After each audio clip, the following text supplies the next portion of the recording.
السلام عليكم ورحمة الله وبركاته. ازيكم حبايب قلبي؟ عاملين ايه؟ منوريني ومشرفيني في قناتي. معانا النهاردة عزومة جامدة جدا زي ما انتم شايفين كده. حاجة تفتح النفس وحاجة جميلة. يا رب تعجبكم، ويا ريت لما تشوفوا الفيديو ما تنسوش تعملوا لي اشتراك ولايك، وتشيروا الفيديو عند اصحابكم وحبايبكم. زي ما انتم شايفين كده هنبدأ بقى. هنعمل بقى الكرومب. انا معايا كرومبتين، واحده فصصتها عادي زي معظم الناس ما بتفصصها، وهسلقها. ومعايا واحده تانية هسلقها سليمه زي ما هي، وهوريكم الفرق بين الاتنين، وانتوا طبعا هتختاروا، واكيد هتختاروا نفس الاختيار اللي انا اخترته. بصوا، بجيب كده السكينه وباجي عند الراس بتاعه الكرومبايه كده وبشيلها لحد جدرها جوه، بخلي ايه، مفيش اي اثر للراس جوه، والكرومبايه من جوه مفرغه وكل ورقه باينه لوحدها. بصوا عامله ازاي. فرغي الحته اللي جوه، وخلي الكرومبايه بتاعتك على قد الحله. يعني لو ما عندكيش حله كبيره شيلي ورقتين تلاتة بس من على وش الكرومبايه. وبعد كده ابدأي بقى هوريكم هننزلها في الحله ازاي. بصوا لما بفرط الكرومبايه لو مكبوسه وبفرطها، بصوا بتطلع الورق متقطع ازاي. طبعا بيغلبك بقى في الحشو الورق المتقطع ده. انا جبت حلتين من الميه وحطيت فيهم شويه من الملح ومعلقه من الكمون زي ما انتم شايفين. واحده هسلق فيها الورق المفرط، والتانية هسلق فيها الكرومبايه سليمه على بعضها زي ما انتم شايفين كده. هجيب بقى الكرومبايه وهبدا انزلها في الحله حبه حبه، وكل لما الكرومبايه بتلمس الميه السخنه بتكش وبتنزل معاكي اكتر في الحله. نصلي على الرسول صلى الله عليه وسلم. اللهم صل وسلم وبارك على نبينا محمد عليه افضل الصلاة والسلام. بصوا بقى حطيتها كده بالراحة، ولو انت عندك حلة كبيرة هتبقى احسن طبعا. ومعايا حلة مية من الحنفية ببرد فيها الورق مباشرة بعد ما يطلع من الحلة. بصوا ماما هي اللي علمتني طريقة الكرومباية السليمة دي. وقالت لي هتحطيها كده في الحلة على وشها، وهتقري سورة الفاتحة وسورة الإخلاص والمعوذتين، وتبدأي تقلبيها على ظهرها. اقري سورة الفاتحة وآية الكرسي والإخلاص والمعوذتين واقلبيها على طول على ظهرها. أنا عملت طبعا اللي هي قالتهولي. وبعد كده قالت لي بعد ما تنزليها بقى على ظهرها في الحله، اقري الاخلاص والمعوذتين كل واحده 3 مرات، وابدأي طلعي الورق بتاع الكرنب معاكي هيكون بكده استوى وزي العسل. وبصراحه فعلا طلع مستوي وزي العسل. عايزه اقول لكم ان انا حبيت الكرنبايه اللي اتحطت على بعضها اكتر بكتير جدا من اللي بيتحط ورق.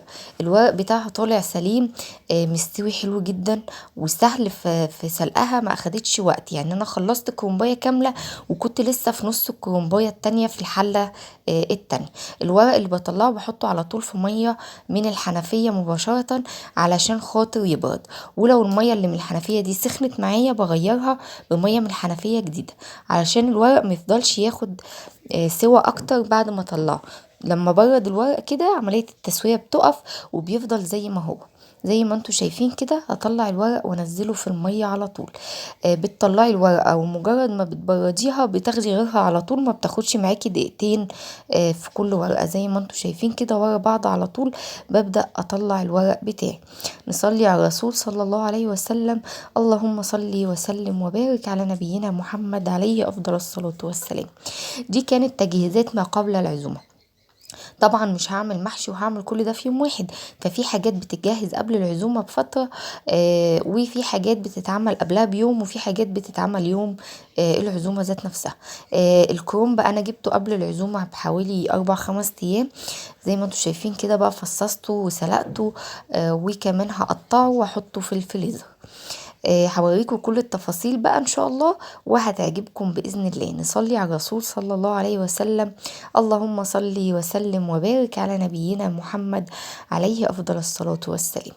زي ما انتوا شايفين كده خلاص طلعت الكومبايه السليمه، وهكمل باقي الورق المتقطع. زي ما انتوا شايفين الكومبايه خلصت، والورق المفرط لسه بسلق فيه، بياخد وقت اكتر بكتير من الكومبايه اللي اتحطت سليمه. كده خلاص سلقت الكميه اللي معايا كلها. هبدأ بقى ايه، اقطعه.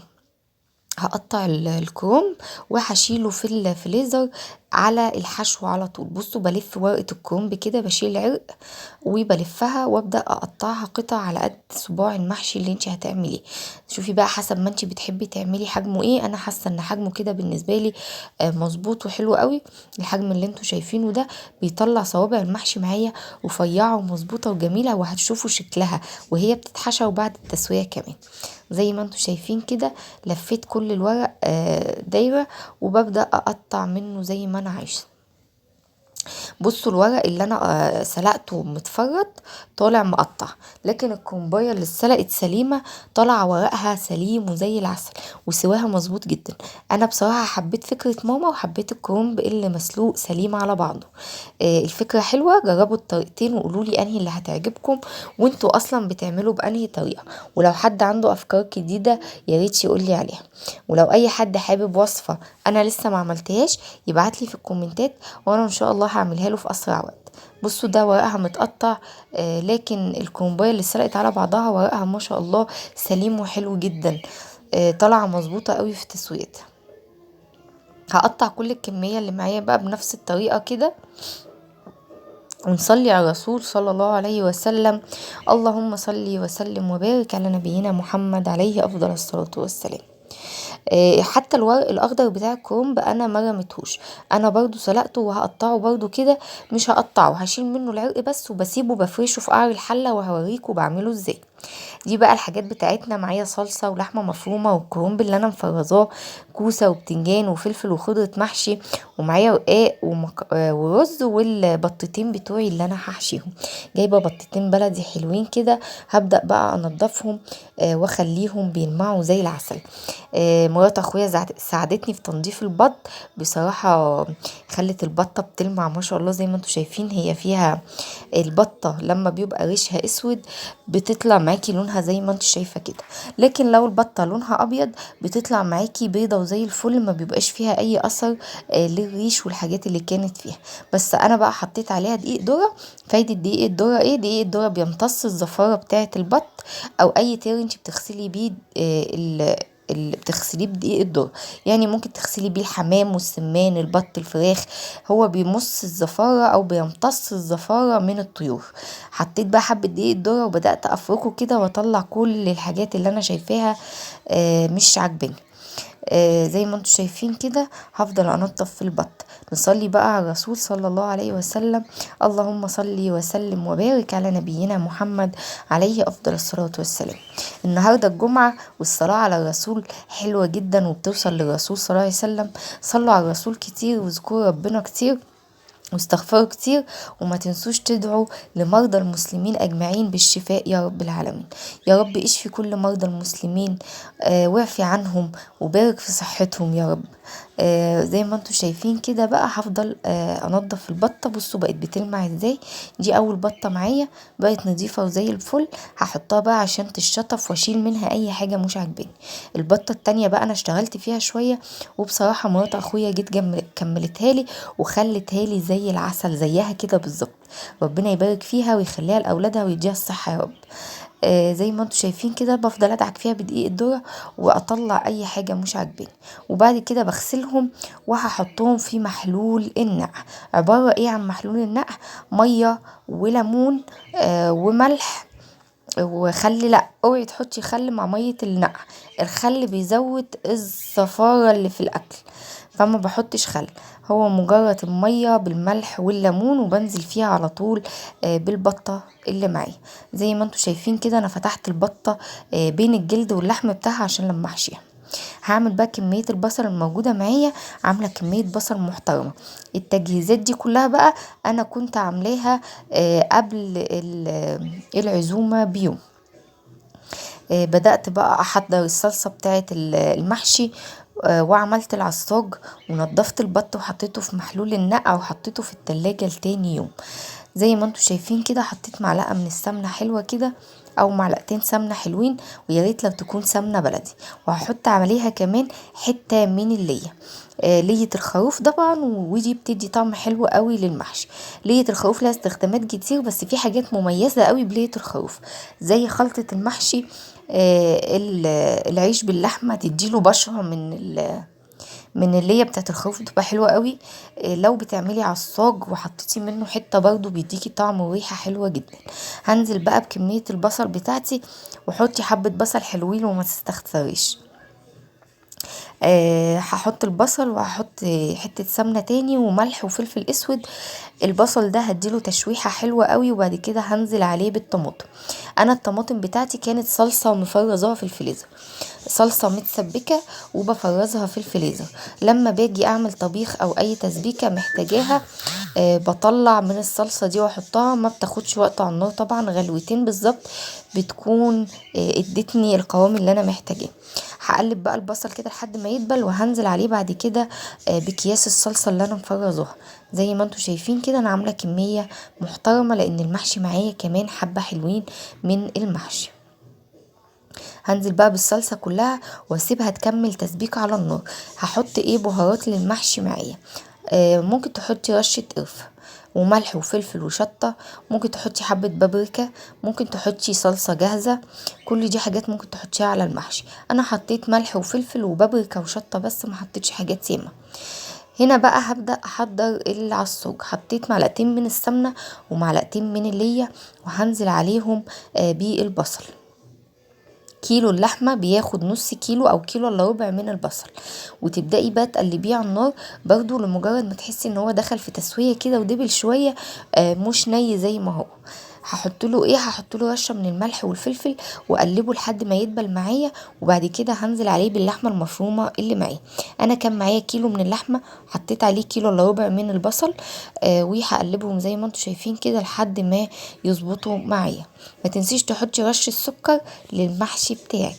زي ما انتم شايفين كده حطيت رشه من السكر للخلطه بتاعه المحشي. وهسيبها تتسبك على راحتها. هنزل باللحمه المفرومه في البصل واقلب فيها لحد لون اللحمه ما يتغير، ويبقى لون اللحمه كلها بني معايا. الصلصه بقى بتاعت المحشي اهي هحط لها البهارات بتاعتها. حطيت ملح وحطيت فلفل وحطيت شطه.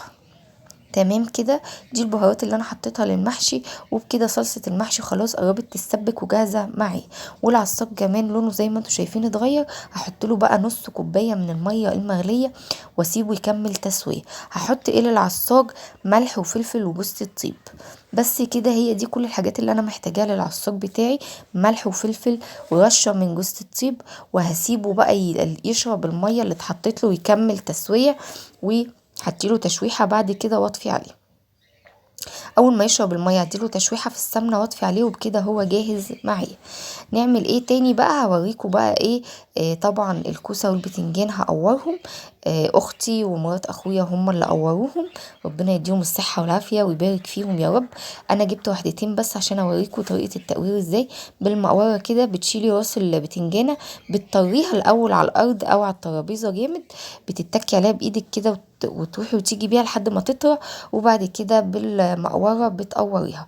الكوسة بقورها على طول، بشيل الراس بتاعة الكوسة وابدأ اقورها زي ما انتم شايفين كده. التقوير بتاع الكوسة ما برميهوش، هقول لكم انا بعمل بيه ايه. لكن التقوير بتاع البتنجان برميه كله. والبتنجان بعد ما يتقور بحطه في مية وملح، عشان لونه طبعا بياخد لون غامق. نصلي على الرسول صلى الله عليه وسلم. اللهم صل وسلم وبارك على نبينا محمد عليه افضل الصلاة والسلام. الكوسة كمية معايا كلها كده زي ما انتم شايفين اتقورت. وشكلتها من بره. وكمان الفلفل بدأت افرغه واشيل القلب بتاعه عشان يبقى جاهز على التسوية. هبدأ بقى ايه، اشطفهم واجهزهم. وادي كمان ورق الكرنب بتاعي شطفته كده شطفه سريعه وجهزته عشان يتحشي. وكمان هحشي كام طماطميه كده، انا بحب الطماطم في وسط المحشي بتدي طعم حلو جدا. خرجت الخضره بتاعه المحشي اللي معايا، وغسلت الرز وصفيته كويس جدا. وهحط عليهم بقى الصلصه واقلبهم زي ما انتم شايفين.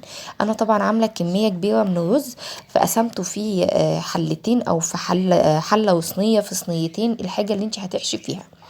وهحط بقى كمية الصلصة، اخلي الرز زي ما انتم شايفين لونه احمر وحلو كده وزي العسل. طبعا الصلصة متحدقة ومظبوطة ومش محتاجة اي حاجة، انا ظابطة الحدق بتاعها ومظبطاها على الاخر. قعر الكوسة زي ما قلت لكم حطيته في قعر الحلة، القلب بتاع الكوسة حطيته في قعر الحلة عشان احط عليه الحاجات اللي هحشيها. وكمان معايا برطمان من ورق العنب جايباه جاهز، يا دوبك شطفته حلو قوي عشان ينزل المادة الحافظة اللي فيه، وهبدأ احشيه. هحشي بقى البتنجان والفلفل، واهم حاجه ما تضغطيش على الحشو جامد، خلي دايما الحاجه فيها مساحه كده ومفرغه شويه معاكي. واهم حاجه البتنجان والكوسه ما تكبسيهمش في الحشو، لازم البتنجانه تبقى طريه معاكي بعد ما تتحشى، يعني تحشيها وتتكي عليها تكون بتروح وتيجي معاكي كده، مش ناشفه ومكتومه من جوه. الحاجات دي بتطلع الحاجه بعد التسويه مظبوطه، ما تفرقعش منك وما يطلعش الرز جواها ني. انا حشيت الحبه اللي انتوا شايفينهم في الصينيه دول بس، اختي ومرات اخويا هم اللي حشوا باقي المحشي كله. ربنا يديهم الصحه ويبارك فيهم وسلم ايديهم يا رب. زي ما انتوا شايفين كده بقى، حشيت البتنجان اللي معايا والكوسة والفلفل والطماطم، وبعد كده هنبدأ نحشي ورق الكرنب. نصلي على الرسول صلى الله عليه وسلم، اللهم صلي وسلم وبارك على نبينا محمد عليه افضل الصلاة والسلام. هبدأ احشي كوسة، وبرده مش لازم اكبسها على الاخر، لازم اسيب فيها براح كده عشان تاخد وتدي في التسوية وما تفرقعش معايا في الحل. هحشي بقى كل ده، وبعد كده اقول لكم هعمل ايه. البتنجان طبعا مش برصه في الحلة كده خلاص، في تكاية كده بعملها مع البتنجان بتخليه معايا طري وناعم زي الزبدة. هتاكلوا بقى حبة بتنجان بالتكة دي ما اكلتهمش قبل كده ابدا.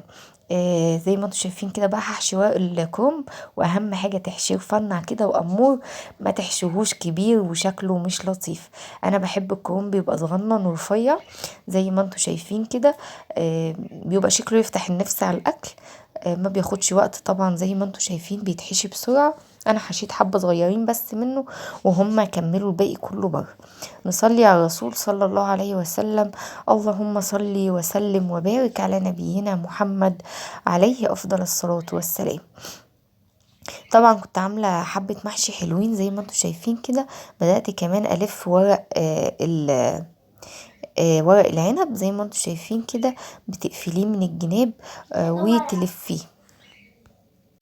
هلف بقى شوية من الورق العنب معايا كده، وبكده هبقى انا عملت ورق العنب كله طبعا، انا اللي لفيته. بصوا بتحطوا الرز وتقفلوا الجناب وتلفوها زي ما انتم شايفين كده.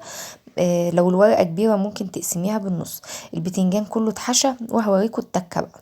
انا بحب اقلب البتنجان في معلقتين من الزيت كده على النار، ياخد تشويحه كده. التشويحه دي بتخليه ناعم، القشره بتاعته بتبقى ناعمه، وهو كمان طعمه بيبقى مستوي وجميل قوي وما بيشدش معاكي. مجرد دقيقه على الجنب ده ودقيقه على الجنب ده، وبطلعه على طول في مصفى او على مناديل، او تطلعيه ترصيه على طول في الحله، طبعا الحاجه اللي تريحك. انا هطلعه على ورق مناديل، وبعد كده هرصه في الحله براحتي. زي ما انتم شايفين كده دقيقه على كل جنب، وهبدا اقلبه على طول واطلعه. مش تسويه، هو مجرد تحميره خفيفه كده. بديله تشميعه بس في الزيت كده على النار، وبكده بيكون جاهز معي. نصلي على الرسول صلى الله عليه وسلم، اللهم صل وسلم وبارك على نبينا محمد عليه افضل الصلاة والسلام. المحشي طلع طعمه زي العسل، حاجة كده تحفة بجد، طعمه جميل قوي. هوريكم كمان طريقة رصه في الحلة، وهوريكم كمان ازاي بتسويه وكمية المية المناسبة للمحشي. زي ما انتوا شايفين كده هبدأ بقى احمر كمية البتنجان كلها، وزي ما انتوا شايفين رصيته كده في الحلة. البتنجان والكوسة رصيتهم واقفين، وحطيت معاهم الفلفل والطماطم، ومعايا شوية تسبيكة من الصلصة اللي انا عملتها مخلياهم، وهقول لكم مخلياهم ليه. طبعا الحاجات دي حطيتها في التلاجة، وصحيت الصبح بقى هكمل شغل. زي ما انتوا شايفين كده معلقتين من السمنة البلدي، هنزل عليهم بكيلو من الرز. الرز ده يكون مغسول ومتصفي كويس جدا. هبدأ بقى اشوح الرز. الرز ده الحشو البط. هعرف منين ان الرز كده مظبوط؟ اول ما تلاقي لون الرزايه بقى شفاف معاكي، هي كده اتشوحت حلو. اول ما تبقى شفافه كده هتنزلي عليها على طول ببصلايه كبيره كده ومبشوره وحلوه، محطوط عليها ملح وفلفل. هبدأ كده بقى اقلبه، وطبعا ما تنسيش الملح والفلفل. بعد ما اشوحه بالبصل كده دقيقتين، مجرد ما ريحه البصل تطلع واحس ان هو اتشوح، هحط له ايه كمان رشه من جوز الطيب، وهنزل عليه بالميه. انا حطيت كيلو رز، ده كان معايا 6 كوبايات رز، حطيت عليهم 4 كوبايات من الميه. بحط على كيلو رز او كمية الرز نفس الكمية الا ربع او نص الكمية، مش بيبقى مستوي سوا كامل، لانه بيكمل تسوية طبعا جوه البطة في السليق. هسيبه كده على النار شوية 10 دقايق بالظبط وهطفي عليه. دي بقى المية بتاعت المحشي، حطيت فيها ملح وفلفل وشطة وشوية من الصلصة بتاعت المحشي اللي كانت معايا. الرز استوى بقى زي ما قلت لكم، هم 10 دقايق بيكون استوى. هفضيه كده واسيبه يبرد شوية، وابدأ احشي بيه البطة. هنزل كده بشوية صلصة على وش الكرنب ومعلقة من السمنة البلدي، وهنزل بالمية المغلية اللي معايا. هبدأ بقى اسقي المحشي كده بالمية المغلية اللي انا حاطه عليها ملح وفلفل وشطة وشوية من الصلصة اللي معايا زي ما انتوا شايفين كده. هحشي هحط مية على المحشي لحد ما توصل فين، هقولك لحد ما يبقى المية ملامسة اخر صباع انتي رصاه على الوش. ورق العنب برضو هعمل فيه نفس الحاجة، بس ورق العنب ليه تكة كده هقولها لك برضو في التسوية. هحط كده المية لحد ما المية تبقى ملامسة اخر صباع، وهبدأ احطهم على النار على عين درجة الحرارة العادية. لما يبدأ يغلي بوطي النار شوية. الكوسة بقى والبتنجان برش المية على كل الصوابع كده من على الوش، وهحط المية زي ما انتوا شايفين برضو لحد ما توصل لقرب الوش بتاع الحاجة. عايزة اقولك الكوسة والبتنجان لو ميتهم زيادة ما تقلقيش منهم، مجرد ما بتحسي ان هم استووا تمام بتبدأي تطلعيهم من الحلة، حتى لو في مية قاعدة بتطلعيهم من المية دي وتحتفظي بيهم في اي صينية او حلة ما يكونش فيها مية. يعني الكوسة والبتنجان تسويتهم في ايدينا، اهم حاجة ورق العنب والكرنب. هشطف بقى الطبق اللي كان فيه الصلصة واحطه على المحشي كده. انا بحب الكرنب بيكون فيه صلصة زيادة. هبدأ بقى اجيب البط واحشيه، عشان البطة ما تفرقعش مني في الحشو. اعمل ايه؟ احشي ودخلي ايدك، لما يبقى في مساحة تدخل ايدك جوه البطة اعرفي ان هي كده حشوها مظبوط. ما تحشيهاش لحد ما تتكتم على الاخر، لا، سيبي مساحة تدخل كف ايدك جوه البطاية. وبعد كده هبدأ اقفلها. في بطاية اتقفلت معايا بالخلة اللي انا بشتريها الخشب الصغيرة دي، وفي بطاية مرضيتش الخلة تدخل فيها، الجلد بتاعها كان جامد شوية، قفلتها بالخيط والإبرة. عملت لها عملية جراحية وخيطتها بقى بالخيط والإبرة. بعد ما تستوي طبعا بشيل الخيط منها خالص، وبشيل خلة الخشب دي كمان. كنت عاملة كوباية نسكافيه كده، اختي حبيبتي عملتها لي عشان اشربها وانا واقفه بشتغل. طبعا صاحيه من الصبح بدري عشان ابدا اجهز بقى الاكل بتاع العزومه ويخلص بدري قبل ما الناس اللي جايين لي ما يجوا. زي ما انتوا شايفين كده بدخل ايدي في البطايه الاقيها بتدخل، اعرف ان ده مقياس سليم للبطايه. واحشي الرقبه كمان كده بشويه رز وهقفلهم. وبعد ما اقفلها هعمل ايه؟ بخلة السنين ببدأ اغرز البطة في كل حتة فيها كده. انغز البطة بخلة السنين في كل حتة في البطة بنغزها. ليه؟ عشان خاطر يدخلها هوا وما تفرقعش مني. زي ما انتوا شايفين كده هخيطها وهبدأ بخلة السنان انا غرزها، واخليها طبعا في كل حتة كده ايه متنغزة بيها بخلة السنان او بإبرة، بالخلة الكبيرة اللي هي بتاعت الشيش طاووق. المهم ان انتي تنغزيها. وهبدأ بقى ايه اعمل بصلاية مبشورة عليها ملح وفلفل، وهدعك بيها البطاية من بره كده حلوة قوي، واسيبها بقى حوالي ايه نص ساعة ساعة بالبصل اللي انا دعكته بيها من على الوش ده، يخلي طعمها حلو قوي قوي قوي. طبعا انا حاطه حله ميه على النار، حله كبيره عشان تاخد البطتين اللي معايا. نصلي على الرسول صلى الله عليه وسلم. اللهم صل وسلم وبارك على نبينا محمد عليه افضل الصلاة والسلام. هخيط بقى البطة زي ما انتوا شايفين كده، واحدة قفلتها بخلة السنان والتانية هخيطها.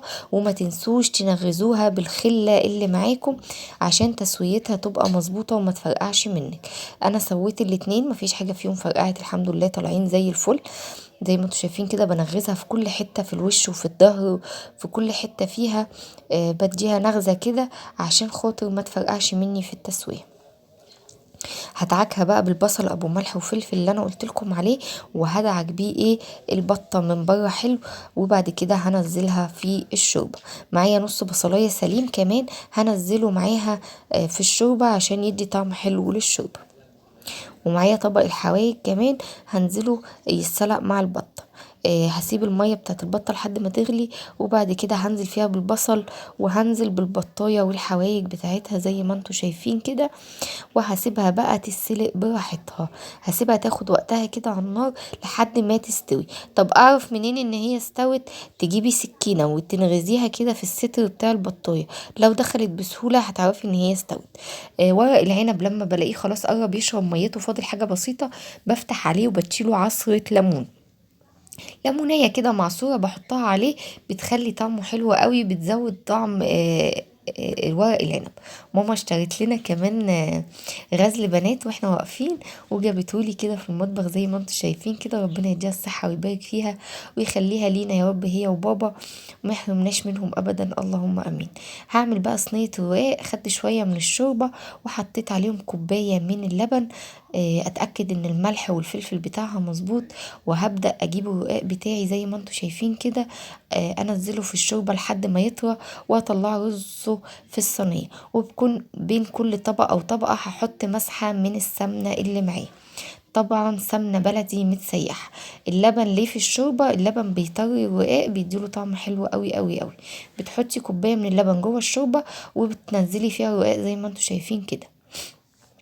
بحط حوالي 5 طبقات من تحت و5 من فوق، او 5 من تحت و4 من فوق. واللحمة طبعا في النص. زي ما انتوا شايفين كده. هحط بين كل طبقة والتانية مسحة من السمنة، وهنزل بالطبقة اللي بعديها لحد ما اوصل ل5 طبقات من الرقاق. هنزل بكمية اللحمة المفرومة اللي انا معصجاها قبلها بيوم زي ما انتوا شايفين كده. نصلي على الرسول صلى الله عليه وسلم. اللهم صلي وسلم وبارك على نبينا محمد عليه افضل الصلاة والسلام. اول ما وصلت لنص الورق رشيت رشة خفيفة كده من الشوربة، ونزلت بعد كده باللحمة اللي معايا اللي انا معصجاها من قبلها بيوم. انا هعمل صاجين من رقاق مش صاج واحد، ده اول صاج معايا زي ما انتوا شايفين كده. والصاج التاني هعمله وادخلهم الفرن مع بعض. هبدأ بقى زي ما انتوا شايفين كده، احضر باقي الورق على الوش. هحط فوق 4 طبقات من الورق، وبين كل طبقة والتانية مسحة من السمنة. اوعوا تنسوها، هي دي اللي بتطلع رقاق مورق معايا ومظبوط وطعمه حلو قوي وزي العسل. هبدأ بقى زي ما انتوا شايفين كده. لو الشوربة بردت معاكي تعملي ايه؟ حطيها على النار شوية هترجع تسخن تاني عشان تطري ورق الرقاق ويطلع معاكي طري كأنك عاملة فطير بالظبط. زي ما انتوا شايفين كده حاجة زي العسل. نصلي على الرسول صلى الله عليه وسلم. اللهم صلي وسلم وبارك على نبينا محمد عليه افضل الصلاة والسلام. الصاج ده اخد ايه؟ اخد حوالي كيلو الا ربع، او اقل من كيلو الا ربع، حاجه بسيطه. انا اللفه معايا كانت نص كيلو، انا استخدمت اول لفه وفتحت تاني لفه زي ما انتوا شايفين كده. اللفتين اتبقى، كان معايا 3 لفات عملت بينهم صاجين، اتبقى منهم شويه ورق صغيرين خالص ما يعملوش ربع كيلو يعني. كده خلصت. هرش على الوش رشه من الشوربه زي ما انتوا شايفين كده برضو، ورشه من السمنه، وهدخل الصاج ده الفرن. بصوا طلع متحمر وجميل. هرش عليه مغرفه واحده بس من الشوربه اللي هي نص كوبايه من الشوربه على الوش، وهغطيه كويس قوي واشيله. هعمل كمان ايه شويه من الملوخيه كده معايا، شوربه من بتاعه البط، وهحط فيها شويه كزبره وحته توم وطماطميه مطروبه في الخلاط، واسيبها على النار تغلي. بعد ما تغلي هسقط فيها الملوخيه على طول زي ما انتوا شايفين، وهعمل لها الطشه. قلنا هنقول ايه واحنا بنعمل طشه الملوخيه؟ سامعاكي برضو يا اللي بتشهقي؟ لا مش هشهق، هنسمي الله ونستشهد ونقول أشهد أن لا إله إلا الله وأن محمدا رسول الله، ونصلي على الرسول صلى الله عليه وسلم، وننزل بقى بالطشة كده في الملوخية، وهيطلع طعمها ببركة ربنا وبركة ذكر الله زي العسل، وأحلى 100 مرة من اللي بيشهقوا على الملوخية. حبة ملوخية زي العسل. هبدأ بقى احمر البط، الطاسة طلعت صغيرة معايا. طب اعمل ايه؟ محمرش البطة؟ لا، ازاي هحمرها؟ طبعا هنزل بقى كده في صينية احط فيها زيت. الزيت هو اللي بيحمر البط معايا حلو. وهحط في الزيت ده معلقة من السمنة البلدي عشان تديني طعم حلو للبطاية. وهبدأ اقلبها على كل الجوانب زي ما انتوا شايفين كده لحد ما تاخد اللون الذهبي العسل ده. وهبدأ انزل البطة التانية. ما تنسيش تشيلي خلة السنان او الخيط اللي انت مخيطه بيه البطايه قبل ما تقدميها لضيوفك. طبعا هحمر البطتين وكده كل حاجه جاهزه معايا. خلصت رقاق والبط اتحمر والملوخيه كمان اتعملت والمحشي استوى. هبدأ بقى ارص السفرة بتاعتي وهوريكم حلاوة الحاجات بعد ما استوت. طعامة المحشي والحاجة كان طعمها زي العسل. يا رب النهاردة تكون وصفاتي عجبتكم. ما تنسوش تكتبوا لي تعليقاتكم وتقولي لي رأيكم في القناة بتاعتي وتقولوا لأصحابكم وحبايبكم عليها. القناة هتكبر بيكم ومعاكم. وعايزة أشكر كل الناس اللي بتعلق لي وكل الناس اللي مشتركين عندي في القناة. ربنا يخليكم ليا ويديمكم نعمة في حياتي يا رب. زي ما انتوا شايفين كده هقلب البطة على كل اتجاه لحد ما تتحمر من كل الاتجاهات. وبكده الأكلة بتاعتي النهاردة جاهزة. ما تنسوش تصلوا على الرسول النهاردة كتير. اللهم صل وسلم وبارك على نبينا محمد عليه أفضل الصلاة والسلام. الاكل زي العسل، بالف هنا على اللي اكل. ويا رب تكون الوصفه عجبتكم. قولوا لي رايكم في الوصفه النهارده ايه. ولو في اي حد عنده اي تعليق او تعديل يا ريت يقول لي. الحاجه كانت جميله قوي، شكل الاكل يفتح النفس بجد. انا لما شفت الفيديو تاني جوعت. ريحه الاكل كانت حلوه قوي وطعمه احلى بكتير. يا رب الفيديو يكون عجبكم. والسلام عليكم ورحمه الله وبركاته.